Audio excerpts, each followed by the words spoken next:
ஒரு புலி செத்து போயிடுச்சுன்னா 25,000 பேருக்கான குடிநீர் தடுக்கப்படுதுங்கிறான், கிடைத்தது நிறுத்தப்படுதுங்கிறான். புலிக்கு இந்த 25,000 பேருக்கான குடிநீருக்கு என்ன சம்பந்தம்? மலை முகடுகளில் அடர்ந்து உயர்ந்து இருக்கிற காடுகள் தான் மேகத்தை அறுவடை செய்து நீராவியாகி போற மேகம் எங்க குளிர்ச்சியா இருக்குதோ அங்கே மழை கொட்டும். எங்க குளிர்ச்சி இருக்குது? மலை முகடுகளில் உயர்ந்து அடர்ந்து இருக்கிற காடுகள் தான் குழு குழு என்று இருக்குது. எனவே மேகத்தை அறுவடை செய்கிற ஆற்றலை அந்த மரங்கள் தான் பெற்றிருக்குது. அந்த மரங்கள் பூமிக்கு மேகத்தை மழையை கொண்டு வருது. உடனே உருண்டு கீழே வரவிடாம தடுப்பது சோலை காடுகள், புற்கள் அப்படி நிறுத்திக்கிறது.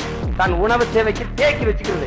அது வெளியிடுகிற தண்ணீரை கிராஸ்லேண்ட் இந்த புல்வெளி, அந்த புல்வெளியில் இருக்கிற புற்கள் தேக்கி வச்சுக்கிறது தன் உணவு தேவைக்கு. அந்த புற்களை மான்கள் தன் உணவுக்காக தின்றுது. மான்கள் தன் உணவுக்காக புற்களை தின்றால் அந்த இடத்துல நீர் தேக்கம் குறையுது. மான்கள் புல்லை திங்க விடாமல் மானை புலி வேட்டையாடி தின்றால் அங்க நீர் நின்றுது. அப்ப ஒரு புலி 25,000 பேருக்கான தண்ணீரை பாதுகாக்குது என்பதை நாம் புரிஞ்சுக்கணும்.